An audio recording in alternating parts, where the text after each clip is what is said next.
Hey there, I'm Lance Kymick from National Parks at Night. We run night photography workshops in national parks and other amazing locations. We're thrilled to be part of the OPTIC Imaging Conference again. Thank you to B&H, to Lindblad, and all the people who put this great event together. We always love being a part of this conference, and we're grateful to be back once again.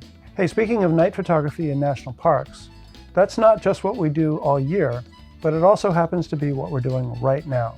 Of the 5 instructors who make up the National Parks at Night team, I'm the only one who's not currently in Joshua Tree National Park. Gabe Biederman, Matt Hill, Chris Nicholson, and Tim Cooper are all there right now. Joshua Tree is an amazing place for night photography, and they are gathered there to teach you how to do it too by walking through how they planned and nailed 4 night photographs. Gabe is going to talk about capturing star points in the Milky Way. Matt will show you how to make a Milky Way pano. Chris will walk through a star circle shot, and Tim will break down some of the basics of light painting in a natural environment, as well as some more advanced techniques. I can't wait to see the photographs they've been working on.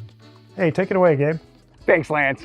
Hey everyone, my name's Gabriel from National Parks at Night, and tonight we're going to talk about star point photography with especially note to Milky Way photography. Milky Way is the most popular type of night photography, yet it has certain challenges, and we're going to go over some of those things to make sure that you're getting the shot.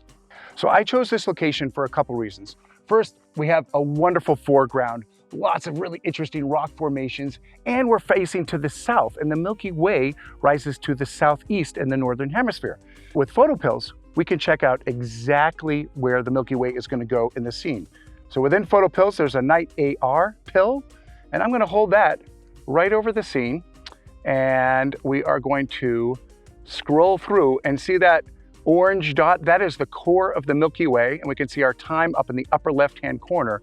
And the core is going to be behind that rock around 12:30, and is surrounding it and then coming out on the other side of that rock at exactly 1:24 in the morning. So I'm setting up now, but things are really going to get good from about 12:30 till 2 a.m. There's certain gear that's going to make your Milky Way photography the best, and that is going to be a full-frame sensor camera, a wide and fast lens, and then a solid tripod and an intervalometer to trigger. So Milky Way photography is best on a moonless night. Obviously, less light in the sky, the more stars we can see. A good base exposure is going to be ISO 6400, a wide aperture 2.8, and then a shutter speed of anywhere from 10 to 20 seconds. Now we have PhotoPill to figure out exactly what shutter speed you're gonna need according to your camera and lens. So let's open up PhotoPills and go to the Spot Stars pill. Now when I go to the Spot Stars pill, we're gonna see that I've inputted already my camera, my lens, and my aperture. Now it gives you a 500 rule. We're gonna ignore that. We're gonna go right to the NPF rule, and it says default up at the top. It's saying I can do a 27-second exposure with the NPF rule. If I click on default and go to accurate, it actually gets knocked down to 13 seconds. We're gonna do shots at both, and we're gonna talk about why later. Another important setting is gonna be white balance. For Milky Way photography, we're out in the darkness with minimal light pollution, and I'm going to choose a white balance of usually 3,800 to 4,000 for the best Milky Way rendition. Focusing in the dark is always tricky, and we're going to be manually focusing. Our stars are usually infinity distance away, and I've actually chosen to make it easier for me. I've chosen foreground that it's about 30 to 40 feet away, and that's going to be fairly easy again for that wide angle lens for me to be at infinity and have my foreground in focus all the way to the stars. Again, one of the challenges with Milky Way photography is that if we're adding any foreground into the scene, it turns into silhouette without any lighting. We love using the Luxley LED lights. I'm gonna be using a fiddle here tonight that's gonna add what we call low-level landscape light painting into the scene, so it'll raise up the detail and information in the foreground and have it perfectly match and complement the Milky Way. Here we are back in Lightroom, and I wanted to show you the before and after of the image. To the left is how I captured it with the Sony a7S Mark III and the 12 to 24 2.8 lens. On the right-hand side, you can see the post-processing that I did to get the final image. With all night photography, you're gonna definitely have to use some post-processing. The landscape and the sky have different considerations. So let's dive into quickly what I did to process this shot. Now, first off, I wanted to show you my final exposure was 10,000 ISO 10 seconds f4. I used f4 to get a little bit more depth in the scene. And then 10 seconds really made those stars points and really made them accurate with the PhotoPills there. Global adjustment, I went up a stop with the exposure, and that was to just bring more brightness to the sky. And the texture, rocks and stars could always benefit from the contrast that we find in texture, so I went up 24 points on that. I'm often working in select adjustments, and I love using the gradient, and the range mask with the gradient makes it super easy to select the sky. So you can see the range mask, how I was able to drop it down there. And again, creating custom contrast, going up to 62 points with the whites, down 8 points in the blacks, a little bit of clarity, and then reducing the noise a little bit there. And then finally with the brush, I created a little Milky Way brush right here that went up with the whites, down with the blacks, a little bit of texture just to give the Milky Way a little bit more pop. And then finally with the rocks, that foreground, when I raised up, here you can see where I laid it out, but when I raised up the exposure one stop, the rocks, which were light painted, just got a little bit too brighter. So I brought them back down to kind of where they were. So brought them down a stop and then reduced the highlights on that. And that's how I got the shot. I'm going to pass it over to you, Matt. Thanks, Gabe. Hi, I'm Matt, and tonight I'm going to teach you how to do Milky Way panoramas. So I chose this scene because I saw Gabe setting up to do a Milky Way shot here, and I said, that's a great candidate for a pano. Every night photography pano is going to be star points. You're not going to do star trails because they won't mesh up when you're trying to stitch them. So to determine the exposure length that I'm going to use, I hop into PhotoPills, I go into the spot star setting, I enter my camera info, and I either choose the default or the accurate. Which one do I use? Well, it depends on whether it's a wall banger or not. I use accurate if I know I'm going to make a big print. So when you're shooting a pano, if you include something in the near foreground, like I am here, this yucca plant, you're going to need to correct for parallax, or what some people call the nodal point, to make sure that as you pan across, it's in the same place and the stitch can happen. So when you're setting up to take a pano, you're going to have to figure out whether you're going to do a single row or multi-row. If you're shooting the Milky Way early on in the season, in the spring and early summer, you should be able to get away with a single row using a wide-angle lens or a medium wide-angle lens and going vertical. That way you can just do a single row because it doesn't get too high by the time it's dark. You'll need to do a multi-row later in the summer as the Milky Way arcs up higher and higher. So you're going to have to take one row of images and then turn your camera upwards and take another row of images in order to stitch all those together. If you're making a single row panorama, all you need is a tripod, a leveling base, and a ball head with a panning base on the bottom. For multi-row panoramas, you're going to need more specialized gear, such as what I have here. It allows you to both adjust for the nodal point and to tilt your camera up and down in an accurate and repeatable way. And it also comes with a click stop base that allows you to start and end in the same place. That's absolutely vital if you're doing multiple rows. For every lens and focal length that you're going to use on zoom lenses with the multi-row panorama unit, you're going to need to find your nodal point or the parallax adjustment. So you're going to need to find a place to set up where there's one object in front of another, something near and something far, and you're going to pan past it, and you're going to move this rail or whatever's locking it in place forward and back, and pan left and right until the forward object stays aligned with the rear object. Once you've achieved that, you've corrected for parallax. Once you've set your parallax adjustment point, your nodal point, you're also going to need to adjust this rig to make sure that everything's centered. I'm using the NovaFlex VR System Slim, and it allows me to adjust in and out here. And up here on the top, I adjust the camera left and right. And all you need to do is turn on the back of the camera and center the focal point there, and you can zoom in. And there's a bubble level dead center here. So you adjust it this way and you adjust it this way, and then you're perfectly aligned. Once you're fully adjusted, you set the camera to horizontal, and as you turn it left and right, you're perfectly aligned, balanced, and adjusted for parallax and ready to start shooting your panos. After you make all of your parallax adjustments for every focal length that you've done, I'd recommend opening up a notes program on your phone and making detailed notes about where you set it on the rail, what degree markings you do on the click stops down here, and how many turns per click you need to do per pano for each focal length. In Lightroom, I'm going to cook the best image to taste. This is usually the one that has the galactic core in the center. I'm going to set my white balance. I'm going to set something for the sky, a gradient that just focuses on making the Milky Way look really crispy and beautiful and have the right contrast. I'm also going to make adjustments and synchronize them across all of them. And then I'm going to go check every single image to make sure that those adjustments are the best they can be for everything. You can then export this within Lightroom to the Panorama module, but I prefer Panorama Studio V3. In this, it has lots of other additional adjustments that Lightroom just doesn't have. So I go in there and I make these adjustments and I try and stitch together the best pano that I can. And when I'm done with this, that pano I export and it comes back to Lightroom by an import process. And here we are importing it.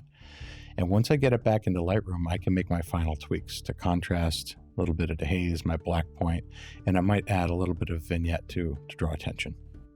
And that's how I got the shot. Take it away, Chris. Thanks, Matt. So I'm Chris, and I'm here in Joshua Tree National Park to shoot star circles, and I found this great spot where I love how this rock formation looks. So I'm going to set up right here. North is in that general direction. Set up here and do some light painting. It's going to be a great shot. The reason I chose this spot is because I don't want just the stars. I want some foreground interest too. And this rock is going to be perfect for it. You can see from the sunlight coming across this very nice texture to this rock. And I'm going to try to draw out that same texture with the light painting. And I think right from over here is a good spot to side light to create that. So before I set up before dark, there's two things I want to check with PhotoPills. Now I know that the North Star is up there, but I don't know exactly where because it's daylight. So with PhotoPills and the night AR pill, I can actually come down and see it's going to be about right there. So if I move just a little bit over, this is about where I want my lens to get the shot I'm looking for. The other thing I want to check with PhotoPills is my depth of field, because this foreground is kind of close and I want that sharp as well as the stars way in the background. So using the depth of field pill in PhotoPills, I can dial in that I'm going to shoot with an 11mm lens at f/6, and my subject distance is about 8 feet away. I can see that my hyperfocal distance would be 2 feet 4 inches, which tells me I've got plenty of room here to focus. I can just focus on my subject and the stars are going to be sharp too at f/6. So now all that scouting is done, I know that I can set up my tripod right here. When I get a good low angle, that should about do it. One of the great things about being able to scout the location in daylight is that I can see where I'm going to walk around at night when it's dark. It's a lot safer this way. I can plan my actions because there's a lot of rocks to walk on here and there's sand. So let's see, where do I want to light paint? Again, I want to get that nice texture in the rock, which requires side light. I can't go over here. There's no rock there, but I've got all this space I could walk on. And this looks like a really good angle. So I can crouch down a little bit. I can hold my light here and create some nice side light that should pick up that texture perfectly. So now I have a general sense of everything I'm going to do, and I've got some time before the sun goes down. Let me start thinking about exposure. Shooting under a new moon here, and so there's going to be no light on the landscape. I don't care about the NPF rule. I'm not looking for star points here. So I'm just looking for a long exposure. Still, I can start with that base exposure, that good night sky exposure of 20 seconds at f/2.8 at ISO 6400. Great starting point, but then I work backwards. I'm going to use what we call the 6-stop rule to figure out what my long exposure is going to be. Now the 6-stop rule says that whatever your test exposure is at ISO 6400, however many seconds the shutter speed is, that's how many minutes my exposure would be at ISO 100. So if I walk that backwards, I'm looking at a 20-minute exposure when I drop that to ISO 100. Now there is a problem with that, and that's that I'm going to get long exposure noise. It's a little warm out here, and it's also a dry environment. Both of those things will cause long exposure noise to happen faster. But I know shooting with my Nikon D5 in these conditions, I can go up to about 4 or 5 minutes before I start seeing long exposure noise. So for that reason, I'm going to shoot a series of 4-minute exposures, and then I'll stack those in post-production when I get home later. In order to run that series of 4-minute exposures, I need to use my intervalometer. And the reason is that a Nikon, like pretty much every camera, can only go to about 30 seconds. That's the longest exposure it can do. So I'm going to get my intervalometer, which is the Velo Shutter Boss 2, and I'm going to put a program in here. I'm going to tell it I want it to shoot a 4-minute exposure with a 1-second interval between each one, and I'm going to tell it to just go to infinity. I could say shoot 12 shots, but I'm just going to let the camera keep rolling as long as I think is necessary to get a good photo once it gets dark. The last thing I'm going to do is test my light painting. I want to make sure that I'm adding enough light to create the effect that I want. And that's it. I'm all set. As soon as it gets dark, I'll be able to start my long exposures, and then I can just lay down on a rock and enjoy the stars. Once I get those images home and into Lightroom, it's actually a pretty easy process to stack them together into one long star trail. I shot 12 frames at that 4 minutes. I click the first one, I hold down the Shift key, and I click the last one, and then I come up to the Photo menu, select Edit In, and then Open as Layers in Photoshop. And all 12 of those images are going to be imported as a separate layer. We click the first one, hold down the Shift key, and then click the last one. At this point, all we need to do is change the blend mode. And the blend mode of the layers is found right here. It defaults to normal, but we're going to change it to lighten. So all of those pixels are going to come together to form light trails. It's almost like magic. It happens instantaneously. Some of those layers have this stray light painting in the background. I'm going to take all of these layers and drag them into a group.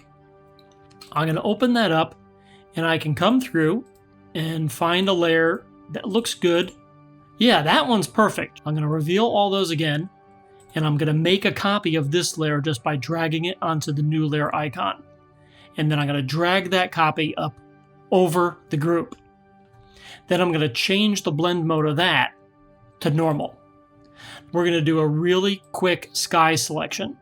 And it grabbed a little bit of the ground here too. I'm going to hold down the Alt key and just get that right out of there. Now I'm going to come and inverse that selection. That way we've got the foreground selected instead of the sky. I'm going to come down here to the new mask icon and click that. And that's going to create a layer mask that knocks out the sky and reveals the star stack sky in the group below it. Then at this point, I can close out of that image, click yes to save, and then the photo shows up right back in Lightroom where it belongs. And there you go. That's how I got this shot. Now I'm going to hand it off to Tim. Thanks, Chris.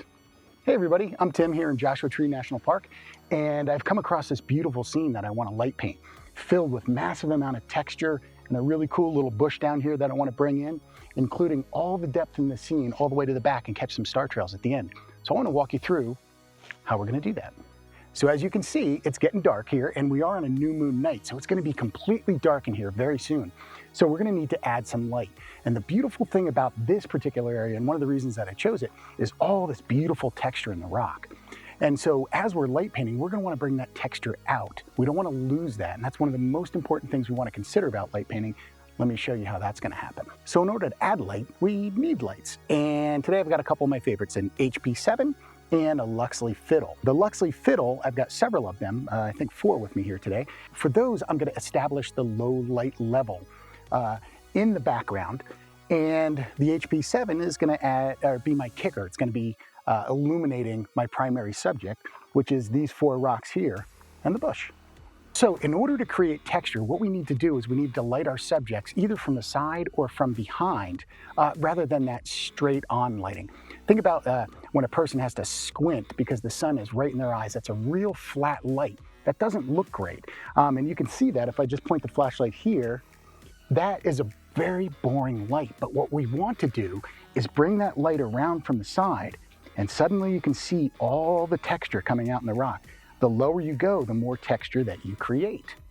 Now, this is a problem though, because the flashlight is being seen by the camera. And if you can see this light, then the camera will too, and that'll appear in your frame. So what I like to use is a little black card wrapped up with some gaff tape, and this is going to hide the flashlight from the camera. Now what I can do is I can put the flashlight into the scene during the exposure and gently light the scene.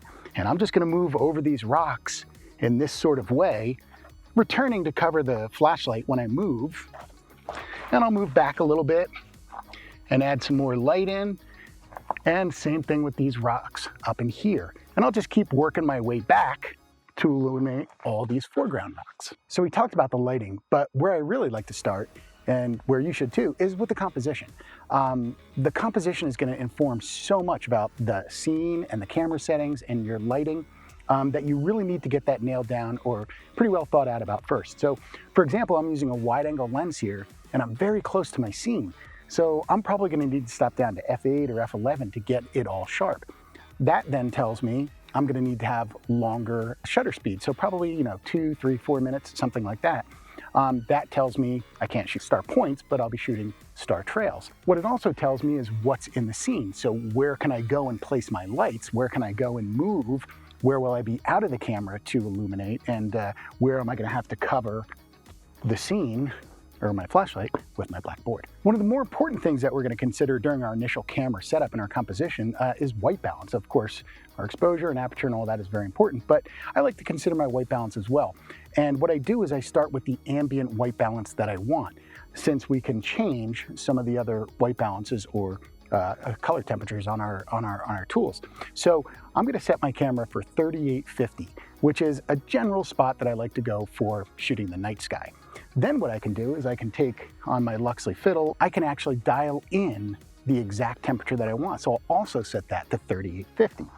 Now on my flashlight, what I've done is I've color corrected it with some gels internally to 5500.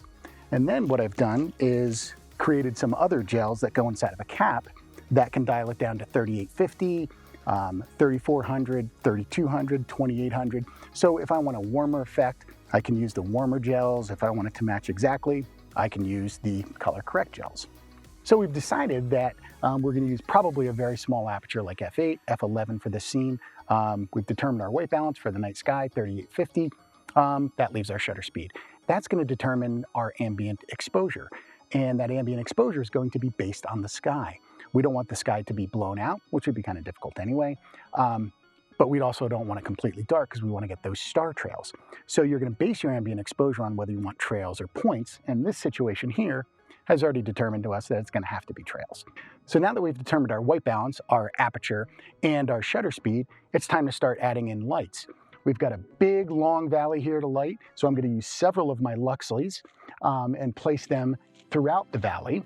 And what we're then going to do is use my flashlight to illuminate the foreground. You may think, well, how could I not be seen? Well, as you can see, I like to wear dark colors, so I can move in and out of the frame.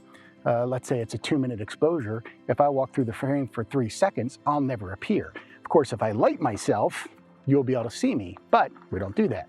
So we hide behind the board, and once again, we're just going to be adding light into the scene with lots of texture. Back and forth. Now again, if I get too close and I'm to this rock, this splay light coming up here is going to illuminate my arm. So you generally want to keep the flashlight a little bit further away from you. Now that we've set up our ambient light, time to add in some low level light. So I'm going to put these Luxleys back here at a dim level, and that's going to help illuminate the scene. Of course, I want this nice side light. I'm going to be looking for light that's coming back, so I'm going to need it to hide behind rocks.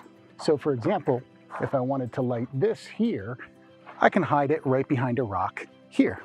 So now we've got that area lit, and then I can make my way further back, and I can even go as far as the far rock there and illuminate it. So I've just set these lights in the scene, and I really don't know whether they're too dim or too bright at this point. They go from 0 to 100% on their settings, and I have no clue. So the only thing we can do is, while we have our ambient exposure set at, let's call it, say, 4 minutes at f8, I'm going to now try that at 4 minutes at f8 and see how the lights look. They might be too bright, they might be too dim. And then what I can do is I can use my phone to access the Luxleys and simply dial in more or less light. So what we're going to do is we're going to establish that lower level light out there, and then come in with our flashlight and then paint the hero part of the scene. Well, as it turned out, it was a little bit more complex than I thought. Here we can see the final image file I've built in Photoshop. Let's take a look at how I created each component and how it contributes to the final image. As you can see, I'm very close to the foreground with my wide-angle lens, and I was hoping that somewhere around f11 would get the whole scene entirely sharp. But as it turns out, it didn't. So in addition to breaking up the lighting between the flashlight on the foreground and the Luxley lights in the background, I also needed to change my focus. So what I did was I broke up the scene into 3 separate shots. The first shot you can see here is using my flashlight to bring out the texture and the bush in the foreground.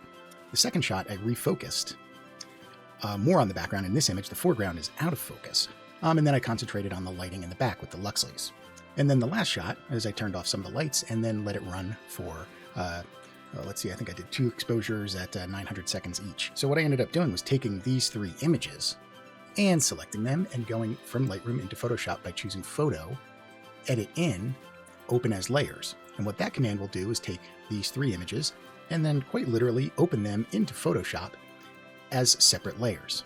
So here you can see all my layers laid out. Here's my 2 star trail shot, my back focus, and my front focus shot.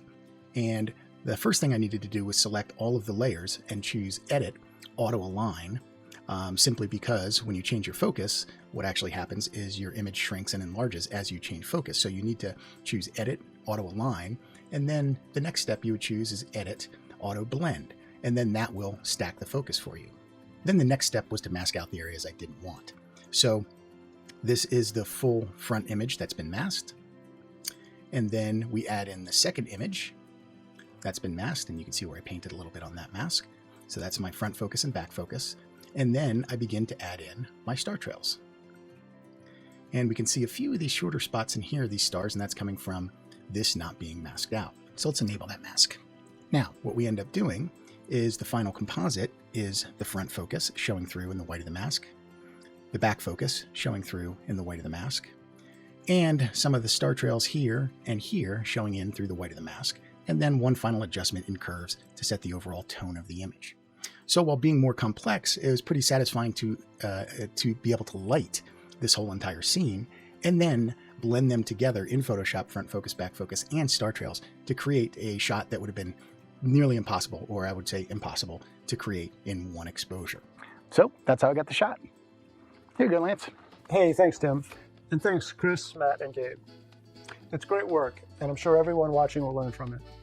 As we can all see, it's an inspiring place to do night photography, as are so many of our national parks.